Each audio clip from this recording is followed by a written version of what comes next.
भाजपा शासित प्रदेशों को लॉ एंड ऑर्डर से कोई मतलब नहीं है। बाबा सिद्दीकी को वाई श्रेणी की सुरक्षा प्राप्त थी और तब भी उनकी हत्या हो जाती है। मुंबई जैसे शहर में, लखनऊ जैसे शहर में एक गौतम बच्चे की हत्या हो जाती है। कस्टोडियल डेथ्स में हम नंबर 1 हैं, महिलाओं के अपराध में हम नंबर 1 हैं और सरकार की संवेदनहीनता में भी भारतीय जनता पार्टी के जो प्रशासित शासन है वो नंबर 1 है। आप मणिपुर को ही देख लीजिए, सरकार को इससे कोई फर्क नहीं पड़ता, इसलिए ऐसी सरकारों को अब हट जाना चाहिए। उन्होंने एक रेस्टोरेंट में मीडिया कर्मियों से बातचीत की। उन्होंने कहा कि जिन प्रदेशों में भाजपा की सरकार है वहां क्राइम रेट बहुत ज्यादा है, महिला उत्पीड़न की घटनाएं हो रही हैं, पुलिस अभिरक्षा में भी मौतें हो रही हैं। ये सरकारों की नाकामी है।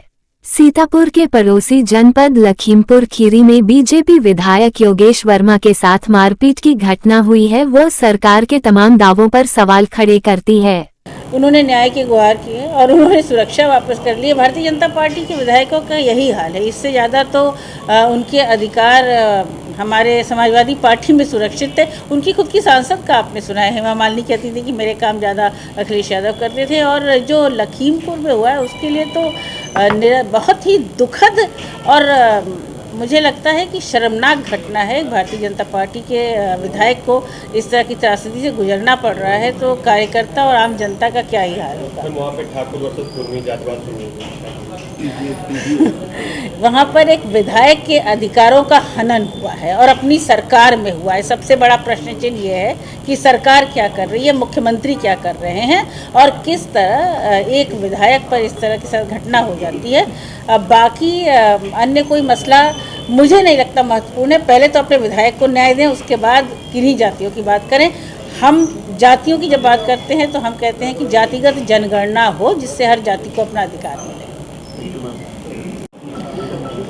हमारी पिछड़े, दलित, अल्पसंख्यक आदि आबादी की एक निरंतर पंचायत चल रही है जिसमें हम लोग गांव-गांव जाते हैं। आज रिंकी सिंह जी जो हमारी राष्ट्रीय सचिव भी हैं, इन्होंने आयोजित किया था और हम लोगों ने महिलाओं से बात किया, उनकी समस्याओं को समझा। बहुत सारे युवा थे जो बेरोज़गार थे, कुछ लोग जो निरंतर धरना दे रहे हैं अपने नियुक्ति पत्र के लिए। सरकार की विभिन्न विफलताओं पर चर्चा हुई और ये आपस में बातचीत करके लक्ष्य निर्धारित हुआ कि कैसे लोकसभा में जो प्रचंड बहुमत से हम लोगों को जीत मिली है अखिलेश यादव जी के नेतृत्व में, तो हम कैसे 2027 में अपनी सरकार बनाएंगे। लगातार बहराइच दूसरे दिन चल रहा है, कैसे देखती हो?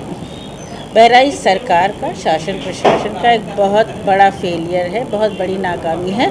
मूर्ति विसर्जित होने की तिथि हमेशा निर्धारित होती है, समय निर्धारित होता है। बहराइच की मैं हूँ और हमारा बहराइच कभी भी ऐसा नहीं था। उस समय मौके पर न शासन था न प्रशासन था। जो भी हुआ, सरकार को अब न्याय करना चाहिए और पहले तो एक जिम्मेदार विपक्ष के रूप में हम कहेंगे कि माहौल को सुव्यवस्थित करना चाहिए, शांतिपूर्ण वातावरण स्थापित करना चाहिए और न्याय करना चाहिए। चाहे भाजपा शासित प्रदेश महाराष्ट्र हो, चाहे यूपी हो, चाहे बाबा सिद्दीकी की मर्डर हो, चाहे यहाँ पर एक युवक की मौत हुई, मूर्ति कैसे देखती स्थिति काफ़ी खराब होती जा रही है।